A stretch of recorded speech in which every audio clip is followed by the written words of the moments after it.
Exposição por oração. Senhor, nosso Pai, nosso Deus, obrigado por mais um dia de vida e pelo Dia Mundial dos Desbravadores. Que você abençoe cada desbravador e pela liderança do Himalaia. Que você abençoe o pregador de hoje e pela programação. Em nome de Jesus, amém.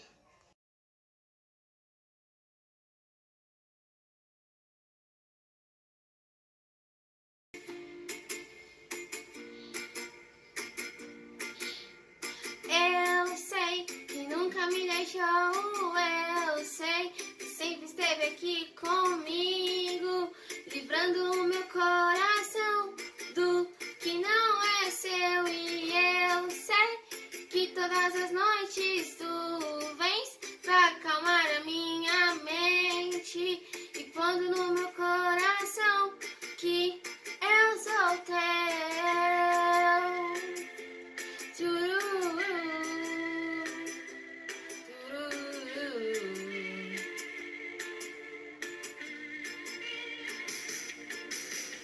Ei, Pai, olhando pra você me lembro bem das noites que passei e que lutei aqui, pensando estar sozinho sem ninguém por perto. E eu, mesmo tão sozinho, não desanimei, pois sabia que cuidaria de mim mesmo sem eu merecer. Me daria sua mão. Tchururu, tchururu.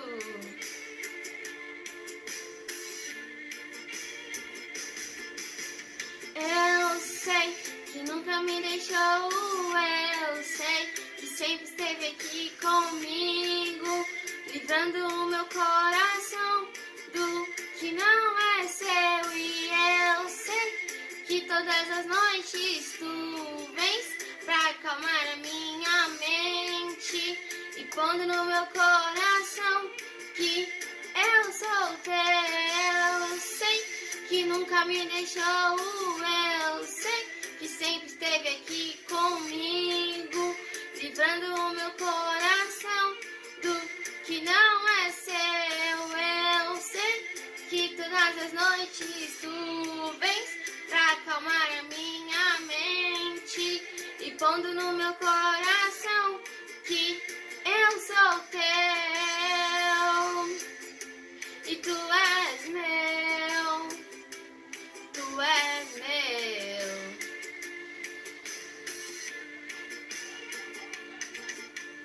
Eu sei que nunca me deixou, eu sei que sempre esteve aqui comigo, livrando o meu coração do que não é seu. Eu sei que todas as noites tu vens pra acalmar a minha mente e pondo no meu coração que eu sou teu. Tchururu, tchururu.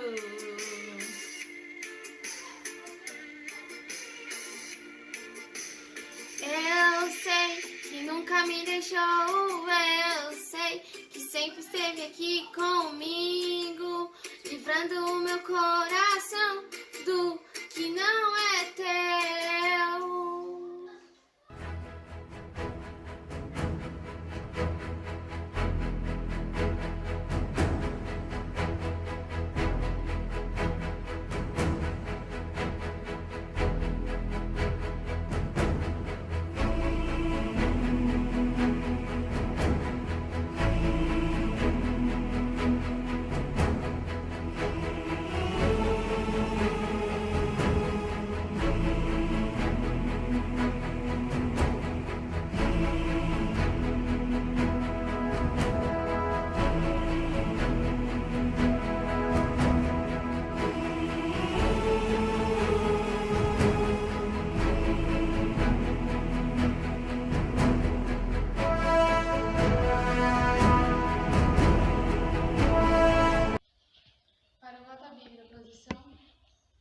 Prometo fidelidade à Bíblia, à sua mensagem de um Salvador crucificado, ressurreto, prestes a vir, doador de vida e liberdade a todos que nele creem. Descansar a posição.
observar a devoção matinal, cumprir fielmente a parte que me corresponde, cuidar do meu corpo, manter a consciência limpa, ser cortês e obediente, andar com reverência na casa de Deus, ter sempre o cântico no coração e ir aonde Deus mandar.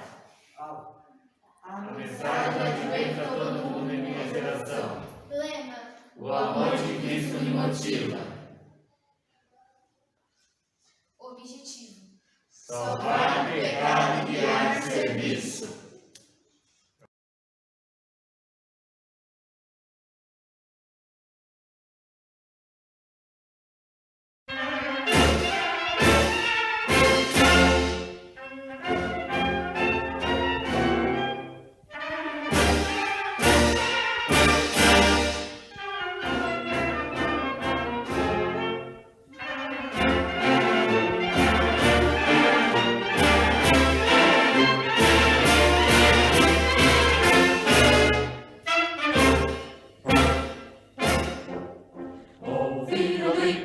As margens plácidas de povo heróico brado retumbante, e o sol da liberdade raios fúlgidos brilhou no céu da pátria nesse instante. Se o penhor dessa igualdade conseguimos conquistar com braço forte, desde o seio, ó liberdade, desafia o nosso peito à própria morte. Ó pátria amada e idolatrada, salve, salve, Brasil no sonho intenso, raio vivo, de amor e de esperança a terra desce, sem teu formoso céu risonho límpido, a imagem do cruzeiro resplandece, gigante pela própria natureza, és velho, és forte, pálido, colosso, e o teu futuro espelha essa grandeza. As vilas do Brasil, a pátria amada, dos filhos deste sol és mãe gentil, pátria amada, Brasil.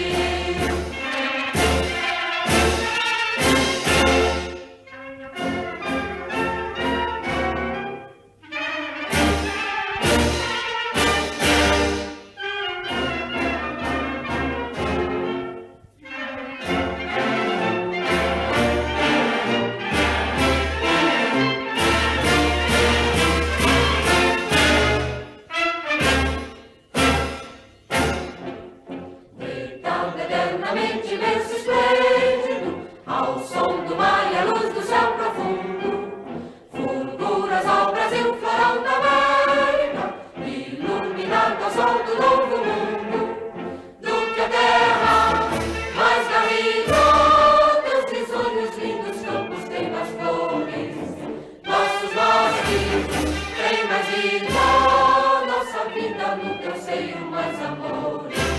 Ó pátria amada e idolatrada, salve, salve, Brasil de amor eterno seja símbolo, o lavaruca sempre estrelado, e diga o verde louro desta flâmula, mas no futuro e glória no passado. Mas sempre da justiça acaba forte, verás que o filho teu não foge à luta, nem teme quem te adora a própria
Que tenho de bom pra que te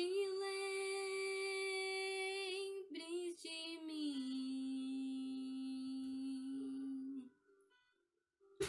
Que posso fazer pra que tu olhes pra mim? Sou tão pequena e entre tantos, como podes perceber as coisas que estou sentindo?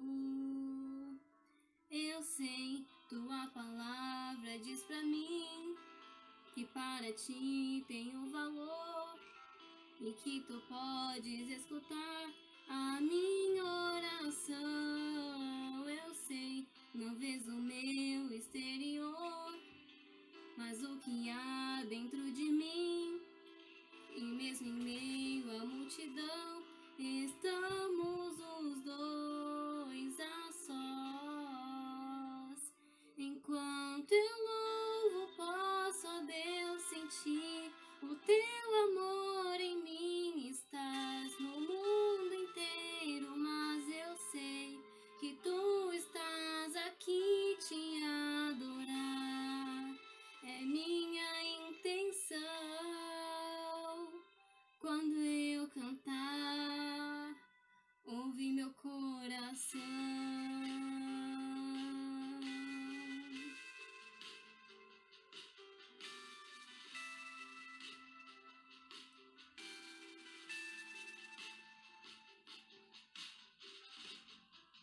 Não sei te alcançar, mas tu me levas a ti.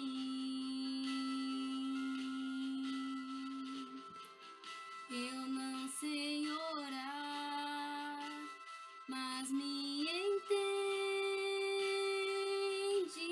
assim. Há outras vozes mais bonitas, mas tu amas escutar a minha em meio a tantas. Eu sei, tua palavra diz pra mim que para ti tenho valor e que tu podes escutar a minha oração. Eu sei, não vês o meu exterior, mas o que há dentro de mim. E mesmo em meio à multidão, estamos os dois a sós. Enquanto eu louvo, posso, ó Deus, sentir o teu amor em mim. Estás no mundo inteiro, mas eu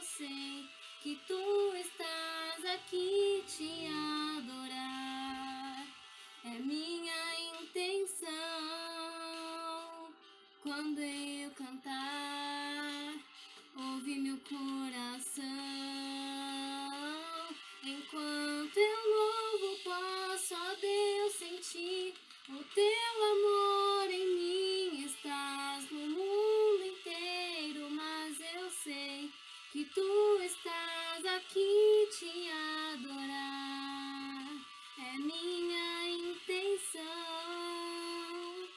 Quando eu cantar, ouve meu coração.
Olá, queridos irmãos, um feliz sábado a todos vocês, queridos desbravadores do Clube Himalaia. Que grande alegria poder estar participando desse momento especial juntamente com você. Eu tenho certeza que o clube aí, a direção do clube preparou um programa todo especial, mesmo com todas as limitações, as restrições que nós estamos tendo, mas através da tecnologia, através da internet, ainda assim, os nossos desbravadores têm se reinventado. E essa oportunidade de falar de maneira online com vocês, de falar de maneira virtual, faz com que a gente, mesmo estando à distância, a gente consiga sentir que nós estamos perto uns dos outros. E nesse dia, que é o Dia Mundial dos Desbravadores, nós podemos celebrar, mesmo à distância, né? Mesmo cada um da sua casa, do seu lar, mesmo de maneira distante, mas nós podemos celebrar esse dia, que é um dia tão especial para todos nós, que é o Dia Mundial dos Desbravadores. Aqueles desbravadores do Himalaias, né? Para mim, de maneira especial, é sempre muito bom poder falar para vocês, né? Tive a oportunidade de estar compartilhando uma mensagem no dia da abertura, estar presente no dia da abertura do Clube do Himalaia. Eu fico muito feliz de ver o crescimento desse clube, a manutenção desse clube, o desenvolvimento do clube, dos desbravadores e da liderança. E é uma alegria hoje estar compartilhando essa mensagem com vocês. Eu queria falar um pouquinho com vocês a respeito de algumas lições que Gideão e a história de Gideão ela nos ensina, e eu queria convidar você nessa manhã a pensar nisso, convidar você nessa manhã de sábado a refletir sobre algumas lições que nós podemos tirar da história de Gideão. Talvez você já conheça bastante essa história, mas eu quero que você acompanhe ela comigo através da palavra. Então eu vou pedir para que você abra a sua Bíblia. Essa história está registrada lá no livro de Juízes, no capítulo 6. E eu quero falar com vocês sobre alguns pontos a respeito da história de Gideão. Eu quero falar primeiro com vocês a respeito das lições que nós tiramos do chamado de Gideão, da maneira como Gideão é ousado em provar a Deus. Eu quero tirar algumas lições com você também a respeito dos 300 de Gideão, né? De quando Gideão batalha ali com apenas 300 homens.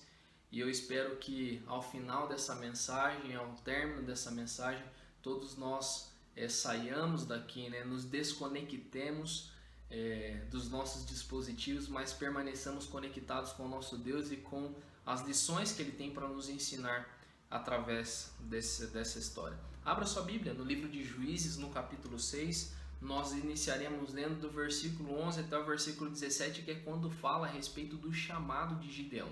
Quando Deus encontra Gideão e quando Deus escolhe Gideão e oferece a Gideão um chamado. Então, se você puder e estiver com a sua Bíblia disponível aí, nós vamos ler do o capítulo 6, do versículo 11 até o versículo 17, que diz o seguinte: Então veio o anjo do Senhor e assentou-se debaixo do carvalho que está em Ofrá, que pertencia a Joás, Abiesrita, e Gideão seu filho estava malhando trigo no lagar para pôr a salvo dos midianitas. Então o anjo do Senhor lhe apareceu e lhe disse: O Senhor é contigo, homem valente. Respondeu-lhe Gideão: Ai, Senhor meu, se o Senhor é conosco, por que nos sobreveio tudo isto? E que é feito de todas as suas maravilhas que os nossos pais nos contaram, dizendo: Não nos fez o Senhor subir do Egito? Porém agora o Senhor nos desamparou e nos entregou nas mãos dos midianitas. E aí o verso 14 continua dizendo o seguinte: Então se virou o Senhor para ele e disse: Vai nessa tua força e livra Israel da mão dos midianitas. Porventura não te enviei eu? E aí o versículo ainda continua no versículo 15 dizendo assim: Ai, Senhor meu, com que livrarei Israel? Eis que a minha família é a mais pobre em Manassés, e eu, o menor na casa de meu pai.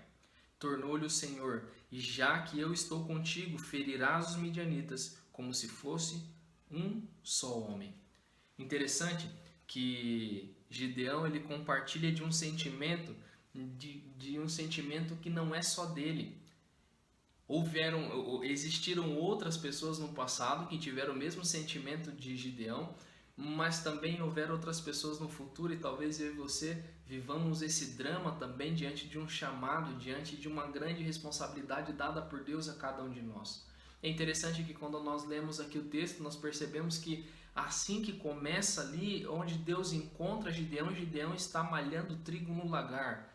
Por que Gideão está fazendo isso? Todo aquele contexto onde os midianitas eles vinham e tomavam a produção da lavoura, a produção do povo de Israel, e eles devastavam com tudo. Então Gideão está escondido dentro de um lagar de pisar uvas, mas ele está malhando trigo.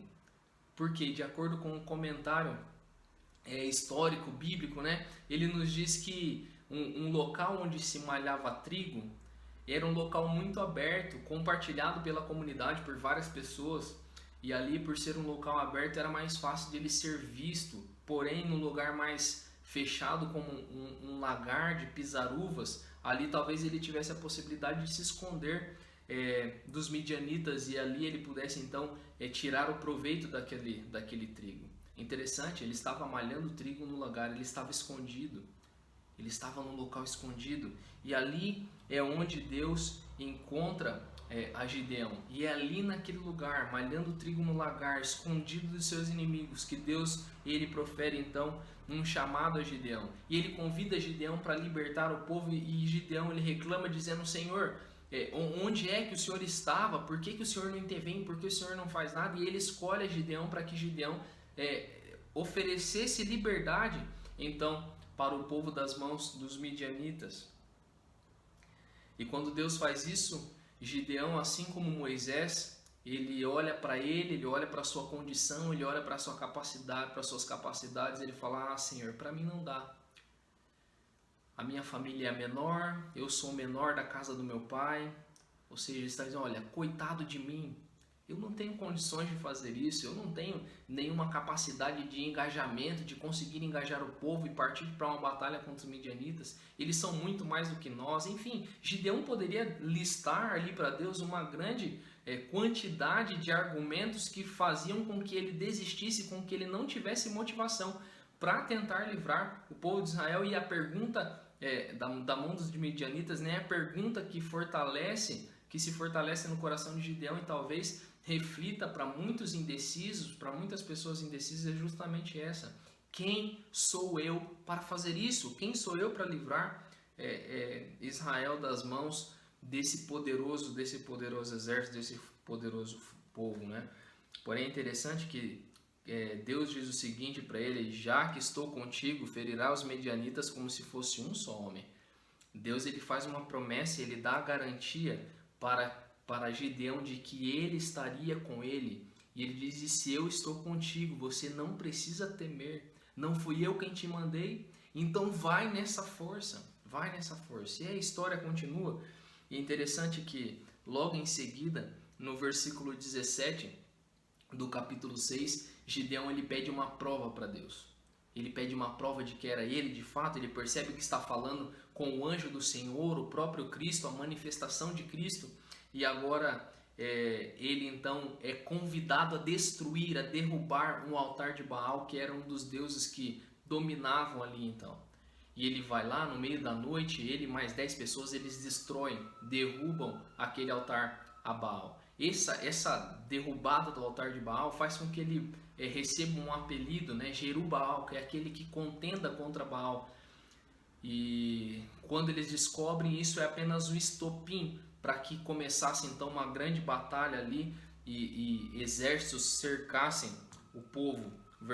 Capítulo 6, versículo 33 diz assim: e todos os midianitas e amalequitas e os povos do Oriente se ajuntaram e passaram e se acamparam no vale de Jezreel. Agora, acampados ali no vale de Jezreel, eles demonstravam uma grande ameaça contra aquele povo, né? Contra o povo de Israel. E agora, no versículo 33, a gente percebe isso, que todo esse exército estava ali e derrubar o altar de Baal foi o grande estopim para isso. Mas uma coisa interessante, que é o que Gideão faz quando Deus ele garante que ele livraria o povo através de Gideão, que ele tinha escolhido usar a Gideão para libertar o povo.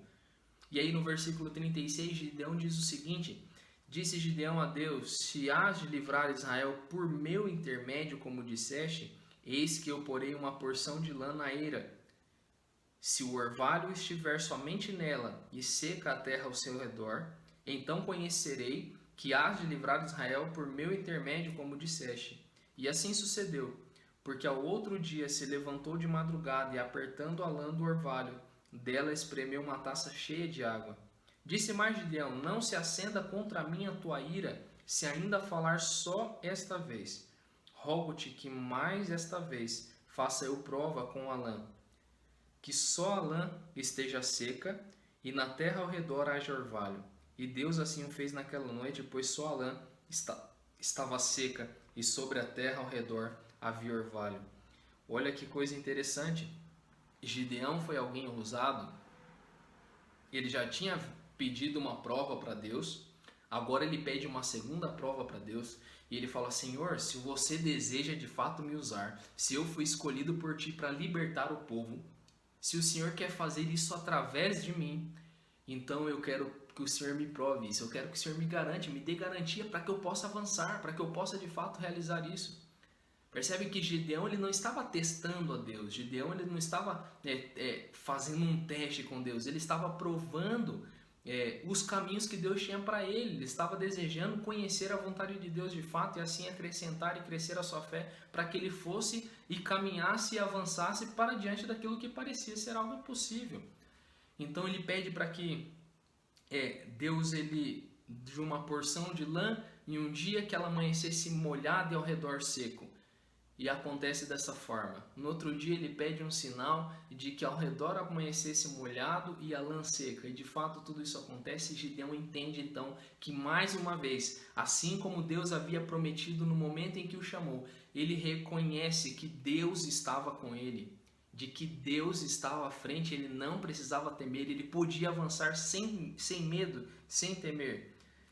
E o que acontece é que depois dessa prova, então Deus pede para que ele convide Gideão, ele começa a engajar aquelas pessoas, os soldados, as pessoas que iam batalhar contra o exército dos midianitas. E aí nós chegamos então no versículo 2 do capítulo 7, que diz o seguinte, capítulo 7 do livro de Juízes, versículo 2, diz assim: disse o Senhor a Gideão: é demais o povo que está contigo para eu entregar os midianitas nas suas mãos. Israel poderia se gloriar contra mim, dizendo: a minha própria mão me livrou. Talvez anota esse texto aí, anota esse versículo, porque possivelmente esse seja o texto-chave de toda essa história envolvendo Gideão e envolvendo essa grande batalha. Olha o que Deus diz para ele, fala: olha, Gideão consegue juntar ali 32 mil homens. Com 32 mil homens, Deus diz o seguinte: olha, é muita gente, é gente demais.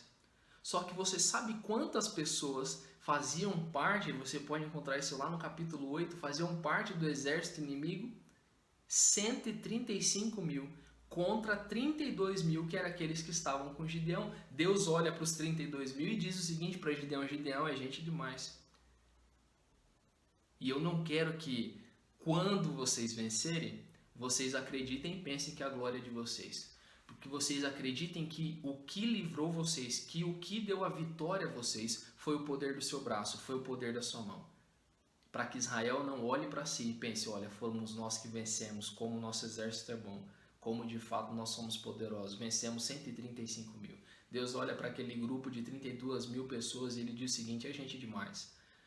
É gente demais. Vamos diminuir a quantidade de pessoas. E ele diz o seguinte, o texto continua, né?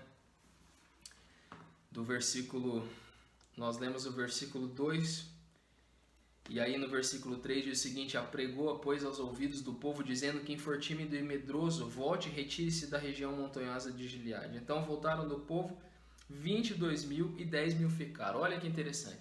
Deus ele diz o seguinte: olha, desses 32 mil que estão aí, aqueles que forem covardes, aqueles que forem medrosos, aqueles que forem tímidos, esses podem voltar para casa. E dos 32 mil, 22 mil voltaram para casa, que se consideravam tímidos, não estavam. Eles tinham ido ali no calor do momento, mas eles estavam com medo da batalha. E esses 22 mil voltaram para casa. Permaneceram ali então 10 mil homens.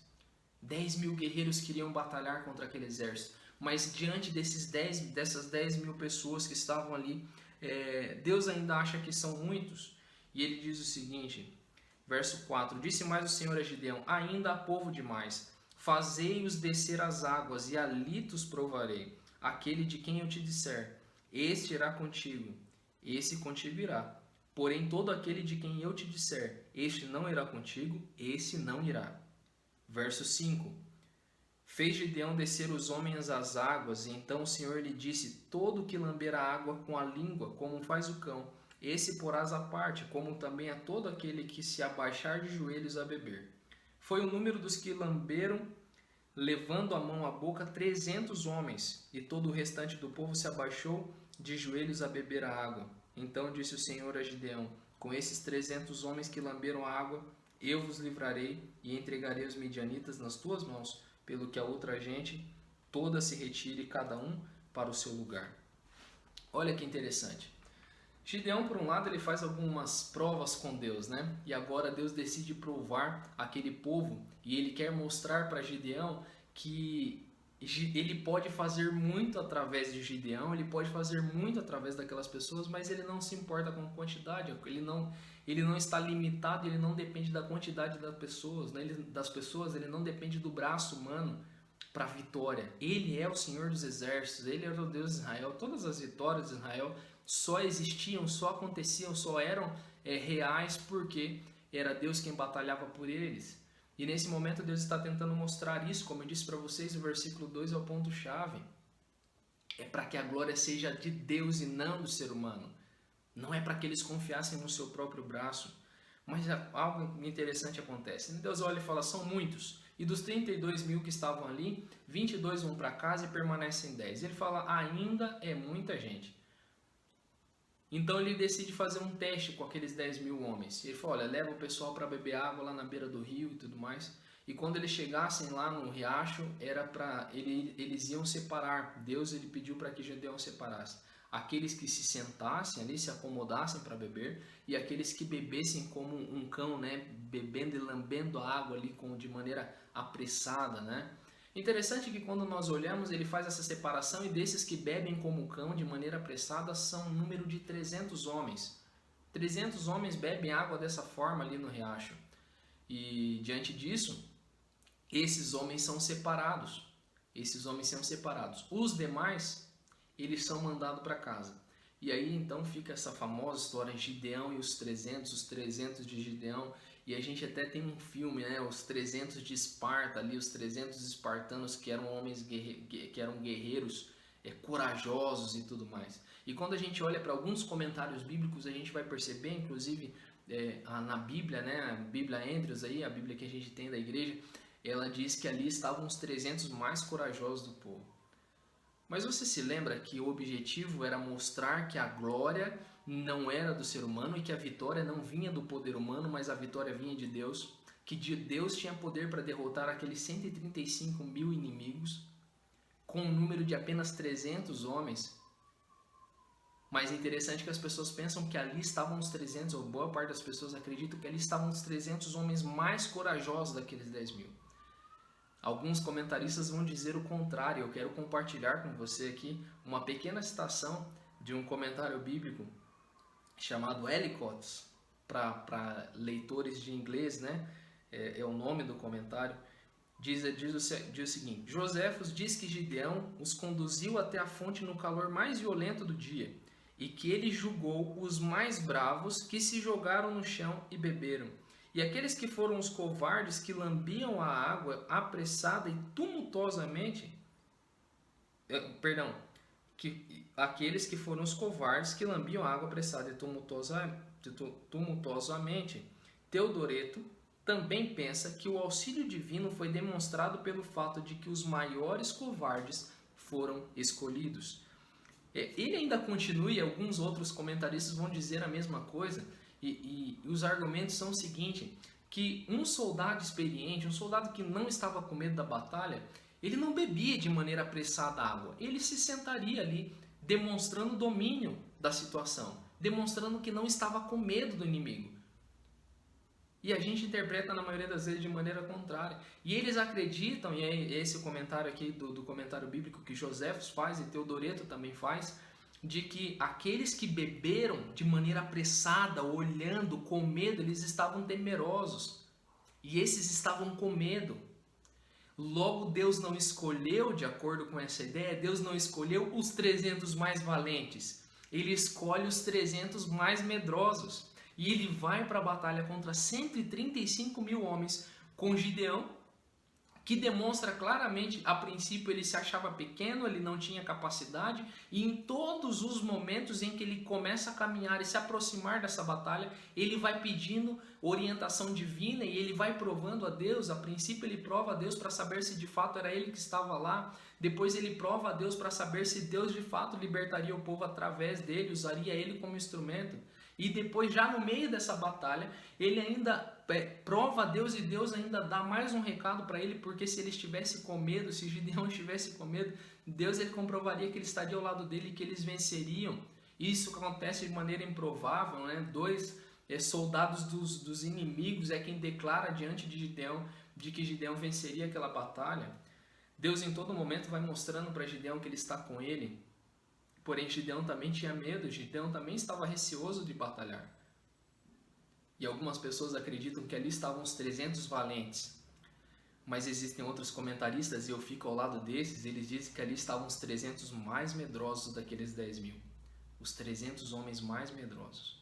Por que eram os 300 mais medrosos? Porque era para mostrar que a vitória não vinha da mão do ser humano, e sim da mão de Deus, que era o Deus daquele povo. Ele era o Deus de Gideão, ele era o Deus do povo de Israel. Ele estava sob o controle de todas as coisas. E para confirmar mais isso, a gente percebe a maneira como foi que eles venceram essa batalha. Olha que interessante. Eles partiram com esses 300 homens, supostamente os mais medrosos, e eles venceram tocando trombeta e quebrando jarro no chão. Você consegue entender? A vitória foi extraordinária, a vitória foi miraculosa, porque a vitória veio do poder de Deus para que ninguém se gloriasse, ninguém acreditasse que a vitória partiu das mãos dele. Sabe, queridos, eu queria compartilhar com vocês 3 lições que eu tiro dessa história, da história de Gideão. Nós falamos um pouquinho a respeito do chamado de Gideão, nós falamos um pouquinho a respeito da maneira como Gideão provou a Deus, e nós lemos a história, né? Nós vimos a história. E nós vimos também a maneira como Deus venceu aquele exército de 135 mil homens com os 300 homens mais covardes do povo, e venceu de maneira miraculosa, de maneira extraordinária. Agora eu queria dessa história, desses pontos da história, tirar 3 lições com você, querido desbravador. A primeira lição é a seguinte: não importa quem você é. Com respeito ao chamado divino, não importa quem você é, não importa onde você nasceu, não importa qual é a sua condição social, não importa absolutamente nada a respeito das circunstâncias que estão ao seu redor. não importa daquilo que você acha que você tem de capacidade, não importa daquilo que você acha que não tem de capacidade. Quando Deus ele te chama, ele paga a conta. Quando Deus ele chama a mim e a você, mesmo que ele nos encontre lá no lagar, pisando trigo no lagar, moendo o trigo no lagar, mesmo que ele nos encontre escondido, se ele deseja usar você, ele vai te chamar onde você estiver, e isso não depende de você, não depende das suas capacidades. O chamado divino, ele é completo. E ele vem para todos nós, não por causa de nós, não por causa das nossas capacidades, mas por causa daquilo que ele pode fazer através de mim e através de você na vida do outro. Então entenda, Deus tem um chamado para você. Ore a ele pedindo, desbravador. Pense nisso. Senhor, por favor, me mostre qual é o chamado que o Senhor tem para mim. Mostre para mim qual é a direção. Deixe claro diante dos meus olhos qual é o chamado e permita que eu assimile e que eu me aproprie do chamado que o Senhor tem para mim e viva de acordo com a tua vontade, de acordo com o teu querer. Não olhe para você mesmo e pense como Gideão pensou a princípio: eu não tenho capacidade, eu tenho um pouco de medo, eu tenho receio, não dá para mim, a minha família é muito simples, a minha família é menor. Não pense nessas coisas. Porque Deus ele usa pessoas comuns como eu e você para fazer coisas extraordinárias. Ele deseja usar você, por isso ele tem chamado você. Aceite o chamado que Deus tem para você. Eu quero contar uma história de maneira bem breve, né? É uma historinha que diz o seguinte, que certa vez uma águia acabou botando um ovo no meio de um galinheiro.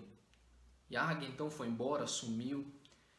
E o que aconteceu foi o seguinte, que uma das galinhas ali, ela pegou aquele ovo e ela começou a chocar aquele ovo. Ela foi chocando o ovo da águia juntamente com os outros ovos que tinha ali no galinheiro, né? Os ovos que eram dela mesmo. E encurtando a história, né? O que aconteceu foi que aquela águia nasceu e ela começou a crescer junto com os outros pintinhos. Ela era diferente, não era igual às outras, mas começou a crescer junto com os pintinhos e começou a agir como uma galinha. Ela foi crescendo e ela via as galinhas ciscando o chão, ele ciscava o chão também, a águia ciscava o chão também. Via ela comendo milho, as galinhas comendo milho, ele comia milho também.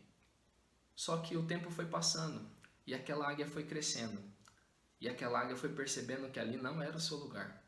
E determinado dia, aquela águia bateu asas e ela voou sobre a imensidão do céu, o mais alto que podia. Alçou o voo e foi em direção às montanhas para viver juntamente com outras águias ali.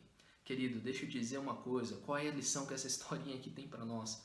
Não importa qual é o ninho, quando o ovo é de águia. Não importa qual é o ninho, quando o ovo é de águia. Se você nasceu para ser águia, se você nasceu para ser um filho de Deus, se você recebeu um chamado de Deus, não importa onde foi que você nasceu, não importa quais são as circunstâncias ao redor, Deus vai usar você. Deus vai usar você. Essa é a primeira lição. A segunda lição que eu queria compartilhar com vocês é a respeito da maneira como ele prova a Deus. Você percebe que Gideão, ele não tinha o desejo de testar a Deus. Ele estava provando a Deus para que a sua própria fé crescesse e que ele tivesse certeza a respeito da vontade divina. Por isso, ouse provar a Deus. Ouse provar a Deus. E pedir para ele: Senhor, eu não estou entendendo em que direção o Senhor deseja que eu siga. Me mostra qual é o caminho que o Senhor deseja que eu caminhe, que eu vá, qual é a direção que o Senhor almeja. Peça isso para Deus e avance diante de uma certeza de que você está de fato fazendo a vontade dele. Ouse pedir para ele e fale: Senhor, me mostra, não estou entendendo. Prove a Deus. Prove a Deus e peça: Senhor, eu quero conhecer a tua vontade para a minha vida. Muitas vezes a gente quer fazer a nossa própria vontade e quando a gente pede testes para Deus, né, na verdade a gente quer que Deus ele ratifique aquilo que a gente está pensando, aquilo que a gente já quer. Mas esteja disposto a ouvir e entender a vontade de Deus e avançar diante da certeza de que aquilo que você está fazendo é de acordo com a vontade do Senhor. Permita que Ele mostre para você. Peça isso para Ele. Talvez Ele não vá mostrar sempre, mas pode ser que Ele atenda o seu pedido, a sua petição, e Ele mostre de maneira clara a sua vontade, o seu querer, para que você possa seguir adiante, possa avançar. E a terceira e última lição: Deus ele pode fazer muito através de você.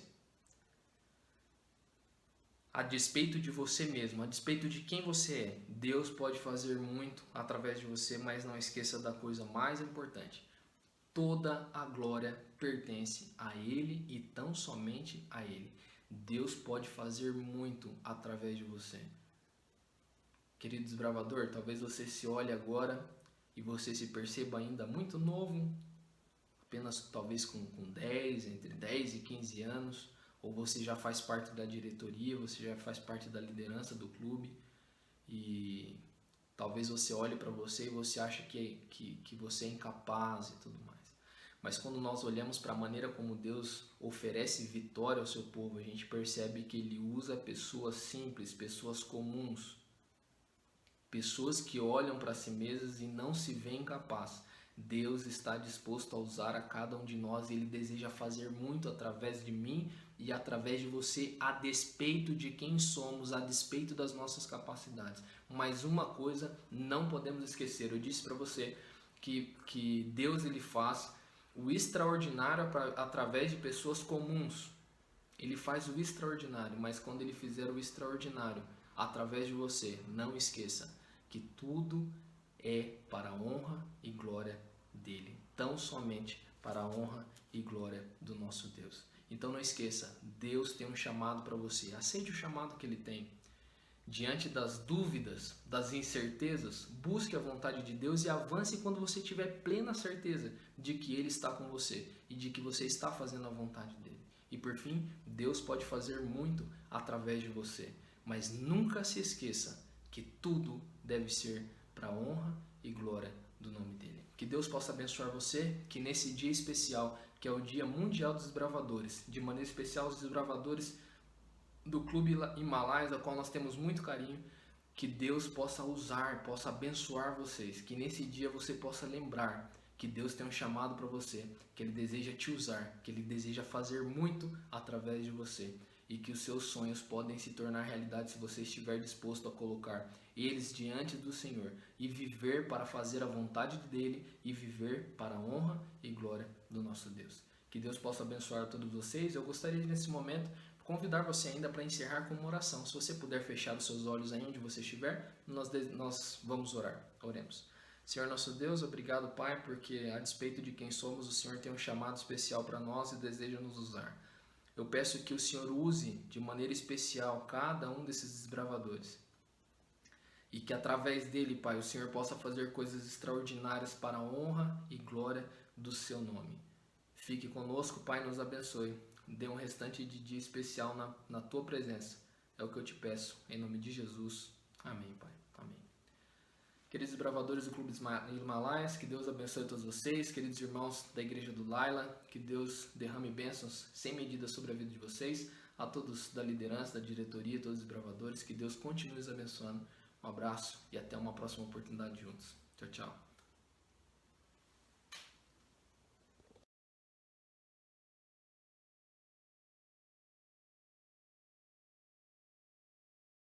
Precisamos compreender que em momentos difíceis como este que estamos vivendo, e podemos ficar em casa reclusos, nos protegendo, existe muita gente que está lá fora e que não tem nem onde ficar. Precisamos lembrar que quanto mais perto estivermos daqueles que sofrem, mais perto estaremos do Senhor Jesus.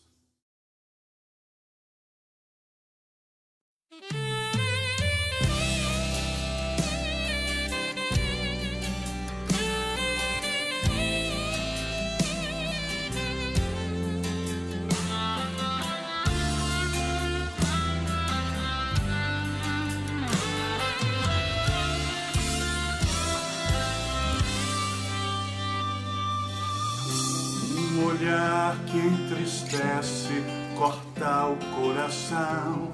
Alguns buscam carinho, outros pedem por pão. O vovô a dormir no jornal. No farol a inocência celebra o Natal. Senhor, eu ando ocupado demais pra amar meu irmão. Vivo teorias glórias, mas preciso ser verdadeiro cristão, pois quero servir. Me ensine a amar, que eu seja tua mão pronta a ajudar, que eu seja tua voz, que fale de amor, graça e perdão, que morra o eu. Jesus, viva em meu coração.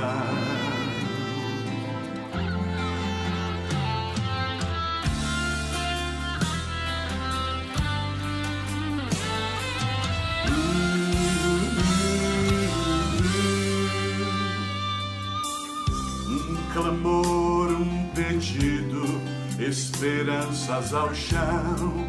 Casais que se amavam, feridos estão. Alguém morre tão só num hospital. Na esquina, crianças se vendem pro mal. Senhor, eu ando ocupado demais pra amar meu irmão. Vivo teorias, me ensine a ser verdadeiro cristão, pois quero servir. Me ensine a amar, que eu seja tua mão pronta a ajudar, que eu seja tua voz, que fale de amor, graça e perdão, que morra o eu. Jesus, viva em meu coração, pois quero servir. Me ensine a amar, que eu seja tua mão, Senhor, pronta a ajudar, que eu seja tua voz, que fale de amor, graça e perdão, que morra o eu. Jesus, viva em meu coração, morra o eu. Jesus, viva em meu coração.